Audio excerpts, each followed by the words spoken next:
Bonjour, j'espère que tu te portes bien. On se retrouve pour une nouvelle vidéo. Mais avant de rentrer dans le vif du sujet, tu connais déjà la chanson. Abonne-toi à la chaîne si tu es un amoureux des livres et de la lecture comme moi en vrai. Et si tu souhaites te développer en apprenant des meilleurs à travers les livres, alors tu es aussi sur la bonne chaîne.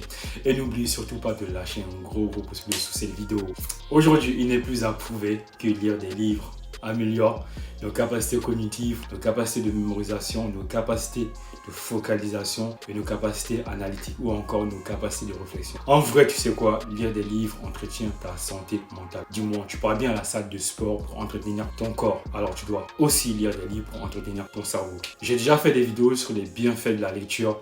Clique sur le lien qui s'affiche en haut si tu souhaites le regarder. Dans cette vidéo, nous allons parler d'un autre bienfait de la lecture qui est assez méconnu en vrai. Et pourtant, ce bienfait a un impact incroyable sur la qualité de nos relations et de nos vies. Alors, tu veux connaître ce pouvoir magique qu'a la lecture sur ton cerveau? Tu es sûr d'avoir envie de le savoir ou pas? Bon, allez, je te le donne. La lecture a le pouvoir d'améliorer ton vocabulaire. Oui, tu m'as bien entendu, la lecture a le pouvoir d'améliorer ton vocabulaire. Plus tu lis, plus tu améliores ton vocabulaire. Tu dois savoir qu'il existe un lien étroit entre le vocabulaire, la lecture et notre cerveau. Déjà, c'est quoi un vocabulaire? C'est tout simplement l'ensemble des mots et des termes qu'une personne connaît et comprend. Dans la société actuelle, savoir s'exprimer, avoir du vocabulaire est un avantage indéniable. Plus tu as un vocabulaire riche, plus tu auras tendance à t'exprimer facilement, plus tu seras socialement à l'aise et des opportunités s'offriront à toi. Donc dans cette vidéo, nous allons voir en quoi lire des livres améliore ton vocabulaire. Après le rapport d'Alain Bentolila datant de 2007, qu'il a remis au ministre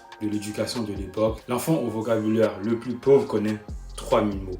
L'enfant au vocabulaire moyennement pauvre connaît 6000 mots. Et l'enfant au vocabulaire le plus riche connaît 8000 mots en moyenne. Face au vocabulaire, nous ne sommes pas tous égaux. Et pourtant, je sais que c'est important d'avoir du vocabulaire pour exprimer tes pensées, tes émotions et structurer tes idées. Quand tu manques de vocabulaire, en vrai, tu as des difficultés à communiquer et à t'exprimer. Les personnes ayant un vocabulaire limité peuvent avoir du mal à trouver les mots justes pour exprimer leurs pensées, leurs idées, ce qui peut entraîner une frustration et une incompréhension dans les interactions sociales. Ces personnes peuvent être marginalisées, elles peuvent se sentir isolées.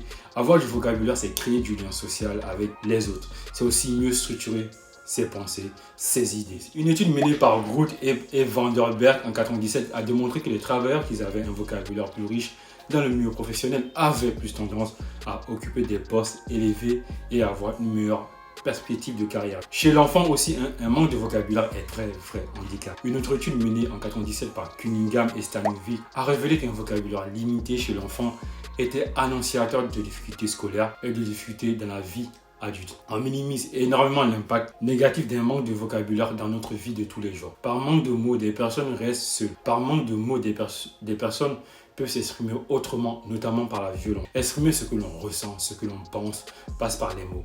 Quand tu n'as pas de vocabulaire, tu t'enfermes dans une prison mentale. Mais il n'est jamais trop tard pour enrichir ton vocabulaire. Ton cerveau est une formidable machine. Il est malléable, tu peux le façonner.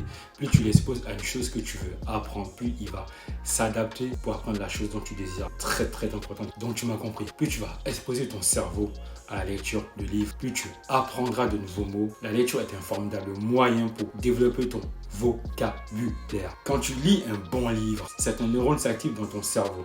Ils aideront sur le long terme à l'amélioration de ton vocabulaire, à mieux structurer tes idées et tes pensées. Les livres améliorent ton vocabulaire de plusieurs manières. Mais avant de rentrer dans le détail de la manière dont les livres améliorent ton cerveau, j'aimerais t'expliquer et te définir une notion très importante quand tu désires apprendre une nouvelle compétence, un nouveau skill. C'est celle des connexions neuronales. Dans l'apprentissage de nouveaux mots ou même d'une nouvelle compétence, les connexions neuronales jouent un rôle majeur. Alors tu me diras, c'est quoi une connexion neuronale? Imagine ton cerveau comme une immense toile d'araignée remplie de fils. Ces fils sont comme des routes pour que ces informations puissent voyager à travers ton cerveau. Les informations voyagent à grande vitesse sur le long de ces fils et cela permet à ton cerveau de fonctionner et de faire toutes sortes de choses folles et incroyables. Les fils dans ton cerveau sont en réalité des cellules spéciales appelées neurones. Les neurones sont comme des petites étoiles avec de longs bras qui se touchent entre elles. Quand tu apprends de nouvelles choses ou quand tu expérimentes de nouvelles choses, tes neurones s'activent et envoient des signaux électriques le long de ses bras. Et ces signaux sont comme des messages qui passent d'un neurone à un autre. Donc, très important, chaque fois que tu apprends quelque chose de nouveau ou que tu te souviens de quelque chose, de nouvelles connexions se forment entre tes neurones. Ces connexions sont comme des ponts qui permettent au message de passer facilement d'un neurone à un autre. Plus tu apprends, plus ces connexions deviennent fortes et rapides. Maintenant que tu comprends le rôle que jouent les neurones dans le processus d'apprentissage, pour améliorer ton vocabulaire, tu dois de manière fréquente lire des livres pour créer des connexions neuronales dans ton cerveau qui par la suite favoriseront l'apprentissage facile de nouveaux mots. Il y a donc un lien très étroit entre niveau de lecture et vocabulaire. Comme je l'ai expliqué plus haut, la lecture joue un rôle essentiel dans le développement de notre vocabulaire. Lorsque tu lis, tu vas forcément rencontrer de nouveaux mots, de nouvelles expressions, ce qui aura pour effet d'enrichir ton vocabulaire. Quand tu lis souvent, tu exposes ton cerveau à une variété de mots et donc, in fine, tu renforces ta capacité à comprendre et à utiliser un vocabulaire plus vaste, plus riche, plus puissant, plus envoûtant.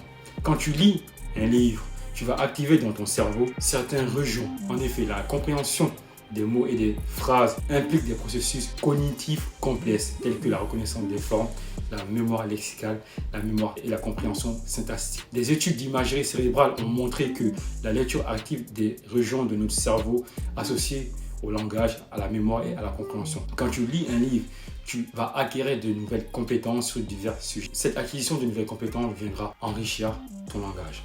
Plus tu liras régulièrement, plus tu renforceras au niveau de ton cerveau des connexions neuronales qui deviendront avec le temps de plus en plus efficaces dans l'apprentissage de nouveaux mots à travers les livres. Concrètement, pour améliorer ton vocabulaire grâce aux livres, tu dois d'abord choisir des livres que tu aimes et qui sont adaptés à ton niveau actuel. Perso, je kiffe les livres de perso, de business, de biographie, de thriller, de géopolitique. Il est vraiment important que tu choisisses les livres que tu aimes vraiment. Pendant la lecture, fais une liste des mots que tu ne comprends pas et ensuite recherche la définition de ces mots. Surtout, le plus important, fais de la lecture une habitude. Il est vraiment très important que la lecture soit une habitude et que tu lises de manière fréquente pour conditionner ton cerveau et la lecture à lire souvent. Dans nos sociétés, avoir un vocabulaire est important à plusieurs niveaux. Pour créer du lien social, pour trouver un travail, pour évoluer socialement ou tout simplement pour briller en société. Quand ton vocabulaire est limité, tu as tendance à t'enfermer sur toi. Si tu ne trouves pas les mots pour exprimer ce que tu ressens, ce que tu penses, tes idées, tu es alors parfois en souffrance. Les mots sont plus forts que les points. De Mandela à Gandhi, ils ont mobilisé des foules grâce à leurs mots. Donc si tu manques de vocabulaire, tu peux grandement t'améliorer en lisant les livres que tu kiffes. Parce que dans les livres, tu vas trouver du vocabulaire, les mots que tu cherches. Merci d'avoir regardé la vidéo jusqu'à la fin. Lâche un gros pouce bleu si tu as kiffé cette vidéo. Surtout, abonne-toi à la chaîne pour ne pas manquer d'autres vidéos. Merci encore. Cœur sur toi.